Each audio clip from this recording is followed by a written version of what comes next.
నిజంగా ఎంత డబ్బు ఉన్నారా అని ఆనందం ఒక మనిషి ప్రాణం కాపాడితే వస్తుంది.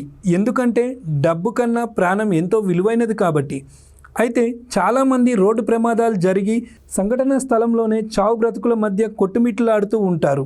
అలాంటి సంఘటనలు మనం ఎక్కడో చోట ప్రతిరోజు చూస్తూనే ఉంటాం. ఇలాంటి సంఘటన చూసి చాలామంది అక్కడ ఆగరు, మనకెందుకులే అని అనుకుంటారు. అయితే ఇప్పుడు ఇదంతా ఎందుకు చెప్తున్నాను అని అనుకుంటున్నారా?